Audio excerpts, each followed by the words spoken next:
Assalamualaikum warahmatullahi wabarakatuh. Sebelumnya perkenalkan, nama saya Salma Atifah Lajain. Kami di sini akan membahas tentang perilaku menyimpang sebagai suatu gejala patologi sosial di era COVID-19. Virus corona sudah menjangkit kurang lebih 200 negara, tak terkecuali Indonesia yang semakin hari disibukkan dengan bertambahnya korban secara terus-menerus. Hingga pada saat ini, korban telah mencapai ribuan dan diperkirakan akan terus bertambah mengingat setiap hari banyak orang yang dinyatakan positif pada virus ini. Namun, hal yang sangat disayangkan di tengah merebaknya COVID-19 ini telah dimanfaatkan oleh oknum yang tidak bertanggung jawab untuk mengambil keuntungan untuk dirinya ataupun kelompok dengan melakukan perilaku menyimpang ini dapat dianggap menjadi sumber masalah sosial karena dapat membahayakan masyarakat secara umum. Disebut perilaku menyimpang karena ada nilai dan norma yang telah dilanggar dari ketentuan nilai dan norma yang telah berlaku di masyarakat tertentu. Perilaku menyimpang ini telah menjadi dampak yang tidak bisa diabaikan lagi oleh lingkungan masyarakat. Di masa pandemi ini, karena tuntutan kebutuhan hidup dan kondisi lingkungan menjadi pendorong individu ataupun sekelompok orang di Indonesia, masih marak terjadi perilaku menyimpang. Hal ini tidak hanya dialami oleh negara-negara berkembang seperti Indonesia, namun juga terjadi di negara maju sekalipun. Peningkatan jumlah perilaku menyimpang di Indonesia diduga terjadi oleh beberapa faktor. Salah satunya adalah faktor ekonomi. Persoalan ekonomi bahkan telah menjadi dampak yang tidak bisa diabaikan oleh masyarakat dan juga terjadi di seluruh dunia, termasuk Indonesia sendiri. Banyaknya pegawai yang di PHK dan pengusaha kecil yang gulung tikar membuat maraknya kemiskinan dan pengangguran. Keadaan seperti ini yang membuat mereka terpaksa melakukan perilaku menyimpang.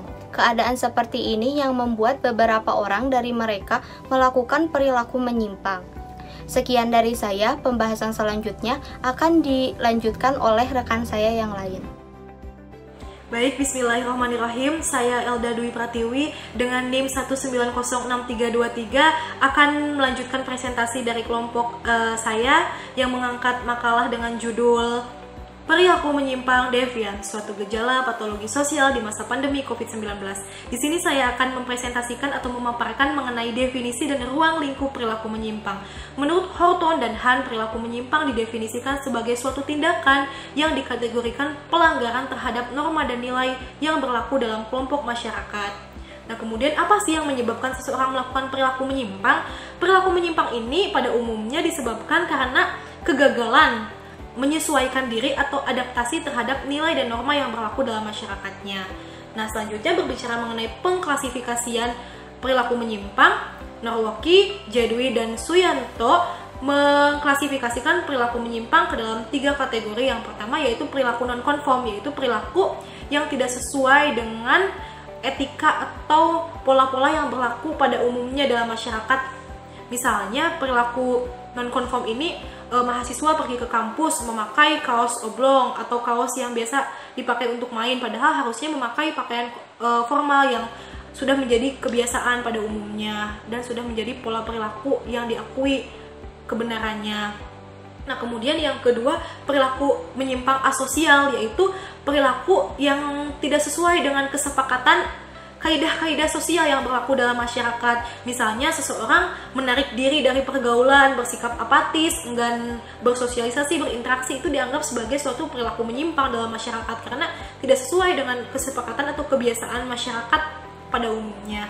Nah, yang ketiga yaitu perilaku menyimpang berupa tindakan kriminal. Nah, ini merupakan perilaku menyimpang yang sudah sangat besar kategorinya dan sangat merugikan. Perilaku ini misalnya merupakan perilaku yang sangat jelas, sangat tegas, secara nyata melanggar aturan atau norma hukum tertulis, yaitu undang-undang.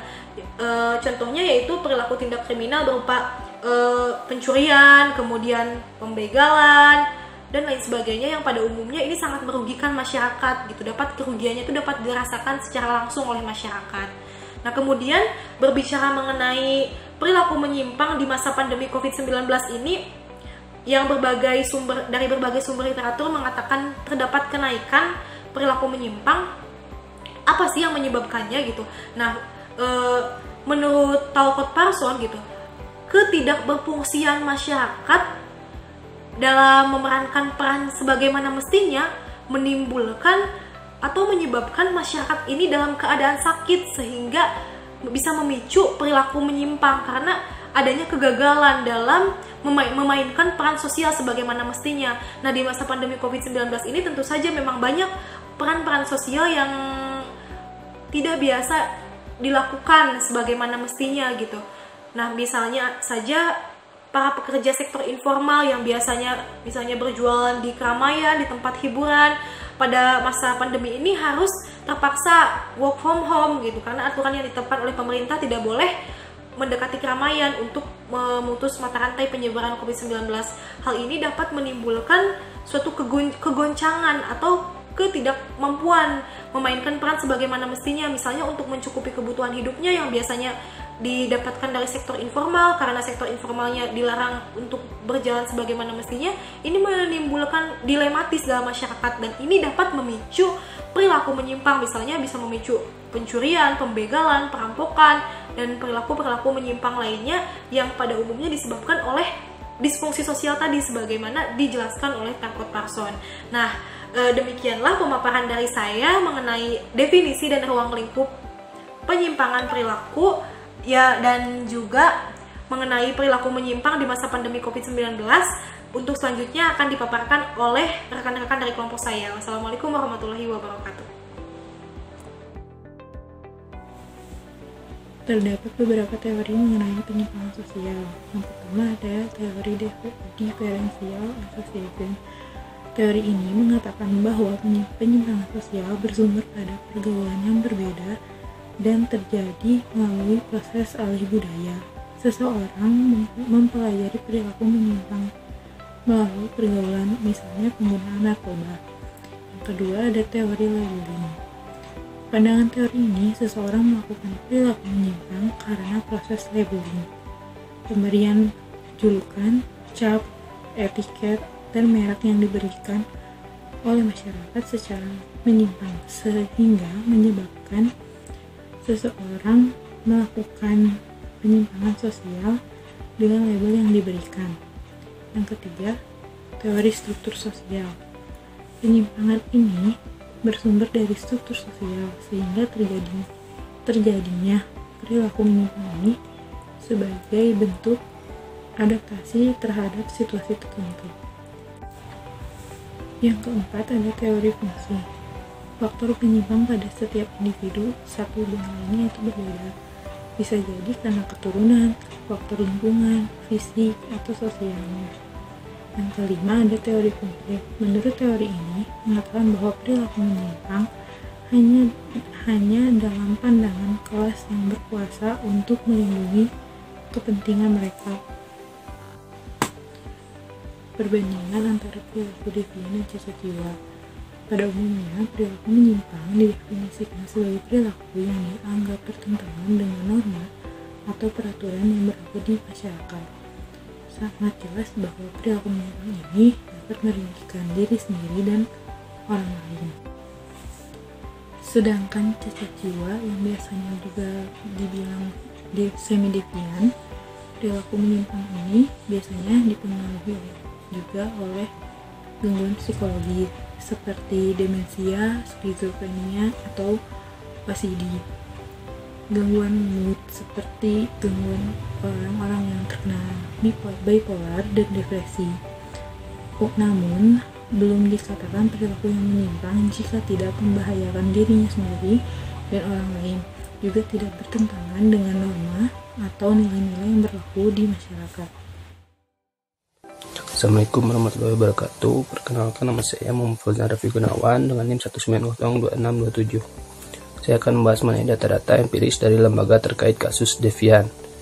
Penyimpangan perilaku dapat dilihat dari beberapa studi kasus yang telah ada. Dalam beberapa studi kasus terdapat data empiris yang dapat dijadikan sebagai acuan adanya perilaku menyimpang atau devian. Data ini contohnya diambil dari studi kasus perilaku penyimpangan pada masyarakat Bupinang, Bombana. Dari total subjek sebanyak 23 orang, 47% diantaranya mengaku sering melakukan pencurian, 69% diantaranya mengaku pernah berkelahi, 64% pernah melakukan perjudian, 93% pernah membaca buku dan menonton film porno, dan 67% dari mereka juga pernah minum minuman keras dan mabuk-mabukan. Dari data ini terlihat bahwa tingkat penyimpangan perilaku yang terjadi cukup tinggi. Kebanyakan mereka melakukan perilaku penyimpangan tersebut karena beberapa alasan, yaitu hobi atau kegeraman yang tak tersalurkan, pemahaman data nilai dan norma yang kurang, adanya pengaruh kondisi keluarga misalnya kurang harmonis, adanya perpecahan keluarga, pengaruh sosial dan ekonomi, pengaruh teman sebaya, dan terakhir adalah pengaruh kegiatan mengisi waktu luang. Kemudian data lainnya diambil dari studi kasus diketahui mengenai data yang dihimpun Lembaga Penelitian Sahabat Remaja tentang salah satu penyimpangan perilaku, yaitu perilaku seksual. Data tersebut menyebutkan bahwa perilaku seksual di 4 kota menunjukkan 3,6% remaja di kota Medan, 8,5% remaja di kota Yogyakarta, 3,2% remaja di kota Surabaya, serta 31,1% di kota Kupang telah melakukan hubungan seksual secara bebas. Sedangkan penelitian yang dilakukan oleh Sinovac Research tentang perilaku seksual remaja di 4 kota, yaitu Jakarta, Bandung, Surabaya, dan Medan, dengan jumlah responden 450 orang dengan usia antara 15-24 tahun. Penelitian ini menghasilkan bahwa sekitar 50% informasi tentang seks mereka dapat dari kawan, perempuan sebanyak 35%, dan untuk sekolah hanya 10%. Ironisnya, hanya 5% dari responden remaja ini memperoleh informasi tentang seks dari orang tuanya, dan sebanyak 81% remaja mengaku lebih nyaman berbicara seks dengan teman-temannya daripada kepada orang tuanya. Selanjutnya, ada juga data penyimpangan perilaku pada masa pandemi COVID-19. Berdasarkan data survei Angkatan Kerja Nasional Badan Pusat Statistik 2019, juga masyarakat yang berstatus pekerja formal sebanyak 55.272.968 orang, dan masyarakat yang berstatus pekerja informal sejumlah 74.093.224 orang. Data ini menunjukkan bahwa lebih banyak masyarakat yang bekerja di sektor informal, dan inilah yang membuat mengapa masyarakat tidak menjalankan instruksi dari pemerintah, karena untuk mempertahankan ketahanan ekonomi keluarganya. Dan menurut hasil survei secara online yang dilakukan di Snapchat pada 17-28 Maret 2020, terdapat 2.000 pria dan wanita berumur 15-50 tahun di kota besar di Jakarta, Bandung, Semarang, Surabaya, Medan, Palembang, Makassar, dan Manado menunjukkan bahwa pandemi corona yang masih berlanjut menyebabkan terganggunya gaya hidup, kebiasaan bekerja, dan bisnis masyarakat Indonesia, khususnya masyarakat di perkotaan. Karena hal ini jugalah perilaku menyimpang pada masa pandemi muncul. Perilaku menyimpang pada masa pandemi dapat muncul sebagai respon dari keadaan menurunnya ekonomi dan perubahan masyarakat, sehingga perilaku menyimpang seperti mencuri, berjudi, tawuran, pesta narkoba, dan seks maupun penipuan secara online dapat terjadi. Sekian dari saya. Saya Muhammad Fajri Kuali dengan NIM 1909438. Di sini saya akan menjelaskan perbandingan studi kasus nasional dan internasional terkait penyimpangan perilaku di era pandemi. Yang pertama ada studi kasus nasional, yaitu perilaku penyimpangan yang terjadi di kalangan remaja di tengah pandemi COVID-19. Ini diantaranya membuat kegaduhan dengan cara memainkan musik hingga pagi buta, melakukan aksi tawuran antar remaja, pesta minuman keras, melakukan aksi balapan liar, menggunakan dan mengedarkan narkoba, sampai melakukan pesta seks bebas. Perbuatan remaja di tengah pandemi ini bukan hanya berdampak meresahkan pada masyarakat sekitar, namun juga dapat menimbulkan korban jiwa akibat perilaku menyimpang yang mereka lakukan atau menjadi korban karena terpapar virus corona. Berbagai informasi di media massa membicarakan tentang perilaku penyimpangan di masa pandemi, seperti kasus tawuran terjadi di Tangerang Selatan hingga menewaskan 2 orang remaja. Kemudian pada tanggal 9 Mei 2020, belasan remaja di Gorontalo melakukan pesta miras di saat sahur. Pelaku pesta miras terdiri dari 11 remaja, bahkan 3 diantaranya berjenis kelamin perempuan. Dan pada tanggal 10 April 2020, 14 remaja di Makassar melakukan pesta seks dan mengkonsumsi narkoba secara bersama-sama. Perayaan tersebut menjadi sebagai bentuk-bentuk perilaku menyimpang lainnya yang dilakukan para remaja di tengah pandemi. Berikutnya ada studi kasus internasional, yaitu di Cina terjadi diskriminatif pada pekerja perempuan tenaga kesehatan perempuan yang berada di garis depan. Menurut data Badan Kesehatan Dunia atau WHO, sekitar 70% pekerja di sektor kesehatan dan sosial berasal dari kaum perempuan. Media Cina telah mempromosikan cerita-cerita tentang perjuangan para perempuan yang bekerja di garis depan, seperti perawat, namun terdapat kisah nyata di mana sebuah video yang menunjukkan para petugas kesehatan perempuan dari provinsi Gansu mencukur rambutnya sebelum ditugaskan untuk membantu para pasien virus corona, memicu perhatian di media sosial bulan ini. Lalu ada juga cerita tentang pekerja medis yang hamil 9 bulan mengalami keguguran namun tetap kembali bekerja, yang memicu reaksi karena menjadi pertunjukan propaganda dan membentuk sebuah presiden yang berbahaya. Bulan lalu, BBC mewawancarai seorang perawat yang mengungkapkan bahwa staf rumah sakit tidak diizinkan untuk makan, beristirahat, hingga menggunakan toilet saat waktu bekerja selama 10 jam. Ketika aturan itu berlaku untuk semua staf rumah sakit, para perempuan juga harus memikul lapisan perlakuan diskriminatif. Itu saja, terima kasih. Assalamualaikum warahmatullahi wabarakatuh. Saya Siva Kawila Damayanti dengan NIM 1906258. Di sini saya akan menjelaskan mengenai studi kasus yang kelompok kami ambil, yaitu kasus tentang adanya pesta seks sesama jenis di tengah pandemi COVID-19. Lebih lanjut saya akan menjelaskan mengenai kronologi dari kasus ini. Nah, kasus ini dimulai pada hari Sabtu tanggal 29 September tahun 2020, di mana ada sedikitnya 56 orang pria berusia 20-40 tahun yang berada di dalam apartemen di daerah Kuningan, Jakarta Selatan. Mereka kemudian tertangkap melalui penggerebekan yang dilakukan pihak kepolisian. Melalui penyelidikan aparat kepolisian, diketahui bahwa pesta seks ini dilaksanakan oleh 9 penyelenggara dan 47 orang lainnya sebagai peserta. Mereka diundang melalui undangan via online yang disebar lewat WhatsApp dan juga Instagram para pria tersebut. Mereka diketahui memiliki grup online bernama Hotspace yang dalam WA itu ada 150 orang peserta dan dalam akun Instagram ada 80 orang peserta. Pesta ini dimulai pada pukul 19.00 waktu Indonesia Barat dan akan berakhir pada pukul 3 waktu Indonesia Barat. Nah, ironisnya penyelenggara dari pesta seks ini berusaha untuk menutupi maksud dari pesta yang sebenarnya dengan cara membuat konsep bahwa pesta ini merupakan pesta yang dilakukan oleh para pemuda dengan maksud untuk merayakan kemerdekaan Indonesia. Bahkan peserta diwajibkan menggunakan masker merah putih sebagai dress code untuk mengelabui pihak-pihak tertentu. Dalam apartemen tersebut, peserta disuruh untuk mandi secara bergantian, kemudian mereka juga melaksanakan permainan-permainan yang berhubungan dengan seks sesama jenis. Nah, pada akhir acara mereka juga disuruh untuk melakukan hubungan persetubuhan sesama jenis dan hal itu harus disaksikan oleh peserta yang lainnya. Namun tepat pada pukul 12.30 waktu Indonesia Barat, polisi berhasil melaksanakan penggerebekan dan pada akhirnya ditetapkan adanya 9 orang penyelenggara dan 1 orang sebagai tersangka utama berinisial TRF. Nah, dalam hal ini juga polisi menyita beberapa barang bukti seperti adanya kondom yang sudah dipakai, kemudian krim lulur, tisu magic, dan juga obat perangsang, serta adanya 157 gelang peserta. Nah, TRF sebagai otak dari penyelenggaraan pesta seks ini juga mengaku bahwa ia mempelajari teknik membuat pesta seks ini dari negara Thailand saat ia mengunjungi negara tersebut. Bahkan TRF mengaku sudah sebanyak 6 kali melaksanakan pesta serupa dari tahun 2018 silam.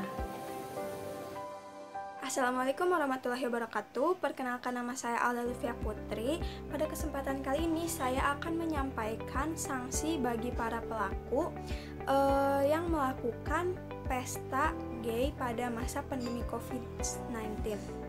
Berdasarkan kronologi yang telah disampaikan oleh rekan saya Syifa, para pelaku ini melakukan suatu tindak pidana dengan memfasilitasi atau mendanai perbuatan cabul. tindak pidana mendanai perbuatan cabul sendiri telah diatur dalam pasal 296 KUHP tentang mata pencarian dengan mengadakan perbuatan cabul dan atau pasal 33 junto pasal 7 dan atau pasal 36 junto pasal 10 Undang-Undang Nomor 44 Tahun 2008 tentang pornografi. Berdasarkan undang-undang tersebut, para pelaku mendapatkan ancaman hukuman maksimalnya ialah penjara 15 tahun dan atau denda sebesar 7,5 miliar rupiah. Sekian yang dapat saya sampaikan, kurang lebihnya mohon dimaafkan. Terima kasih. Wassalamualaikum warahmatullahi wabarakatuh. Perilaku menyimpang adalah suatu perilaku yang dikatakan menyimpang apabila perilaku tersebut dapat mengakibatkan kerugian pada diri sendiri maupun orang lain. Perilaku menyimpang cenderung mengakibatkan terjadinya pelanggaran terhadap norma-norma, aturan-aturan, nilai-nilai, dan bahkan hukum. Perilaku menyimpang memiliki beberapa bentuk sebagai berikut. Yang pertama adalah penyimpangan primer, yaitu penyimpangan yang dilakukan seseorang dengan sifat yang temporer dan tidak berulang-ulang. Misalnya, seorang siswa yang terlambat masuk sekolah karena bannya bocor, atau seorang pengemudi kendaraan bermotor yang sesekali melanggar rambu-rambu lalu lintas. Yang kedua adalah penyimpangan sekunder, adalah perilaku menyimpang yang nyata dan seringkali terjadi sehingga berakibat cukup parah, serta mengganggu orang lain. Misalnya, orang yang terbiasa minum minuman keras dan selalu pulang malam dalam keadaan mabuk.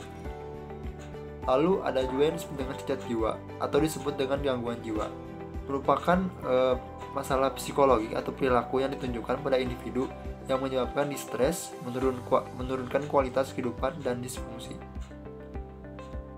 Perbandingan devian atau perilaku menyimpang dengan cacat jiwa.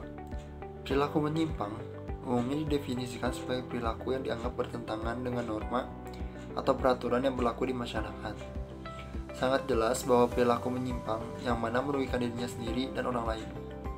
Sedangkan dalam hal cacat jiwa bisa dibilang semi-devian, di mana perilaku menyimpang ini disebabkan oleh masalah psikologis yang diderita oleh seseorang seperti menderita demensia, skizofrenia, autisme, atau gangguan bipolar, dan juga depresi. Namun hal ini belum tentu dikatakan perilaku menyimpang jika tidak membahayakan dirinya sendiri dan orang lain, dan juga tidak bertentangan dengan norma dan nilai yang berlaku di masyarakat. Assalamualaikum warahmatullahi wabarakatuh. Di sini saya akan menjelaskan implementasi yuridis terhadap perilaku menyimpang pada masa pandemi COVID-19. Dilansir dari berbagai media massa, perilaku menyimpang yang banyak dilakukan oleh masyarakat di masa pandemi ini adalah pesta miras, kemudian juga melakukan penyalahgunaan narkoba, serta tawuran. Tindakan perilaku yang dilakukan oleh para masyarakat saat pandemi ini sejatinya merupakan sebuah tindakan yang umum terjadi. Mengenai aturan minuman keras juga sudah termaktub dalam Kitab Undang-Undang Hukum Pidana yang menyatakan bahwa tindak minuman keras diatur dalam pasal 300 dan 536. Yang mana dalam pasal 300 KUHP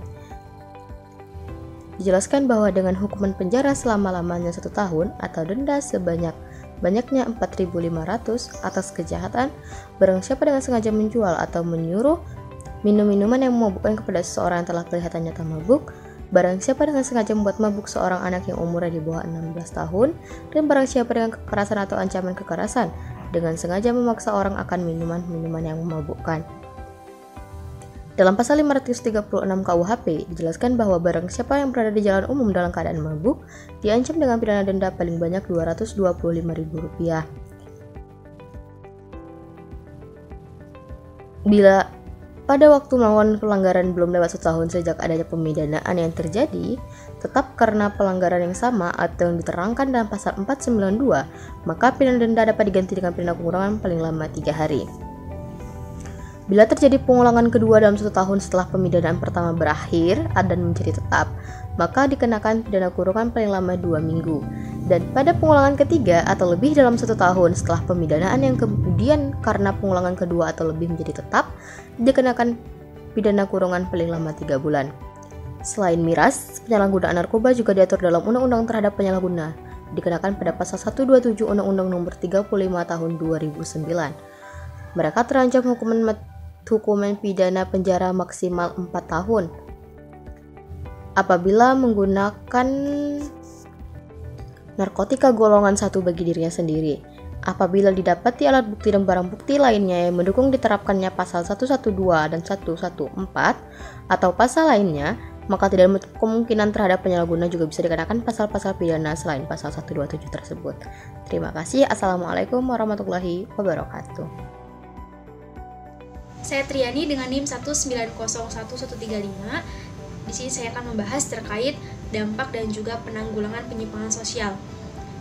Dampak yang ditimbulkan dari penyimpangan sosial ini dapat berupa dampak secara pribadi untuk pelaku ataupun dampak untuk masyarakat luas.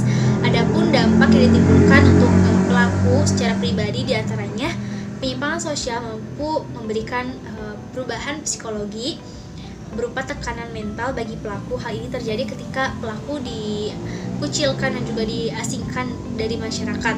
Yang kedua, dengan adanya penyimpangan sosial mampu merusak masa depan pelaku. Kemudian yang ketiga, pelaku akan jauh dari Tuhan dan tidak takut untuk melakukan dosa. Yang keempat, pelaku akan rentan terhadap bahaya di kemudian hari. Adapun dampak bagi masyarakat secara luas, yang pertama adanya kriminalitas. Ketika penyimpangan sosial dilakukan oleh suatu individu, maka hal ini akan ditiru oleh individu lain atau ada proses pengajakan oleh pelaku sehingga kemudian merebaknya kriminalitas di masyarakat. Yang kedua, terganggunya keseimbangan sosial. Yang ketiga yaitu pudarnya nilai dan norma di masyarakat. Adapun penanggulangan yang dapat dilakukan untuk penyimpangan sosial ini, yang pertama yaitu tindakan preventif. Hal ini dilakukan untuk mencegah terjadinya penyimpangan sosial. Yang kedua, tindakan represif. Hal ini dilakukan ketika sudah terjadinya penyimpangan.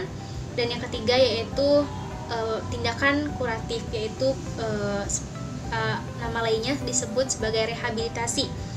Hal ini dilakukan ketika tindakan sebelumnya sudah dilaksanakan, dan tujuan dari rehabilitasi ini untuk mengubah perilaku seseorang agar tidak kemudian mengulang penyimpangan kembali. Terima kasih.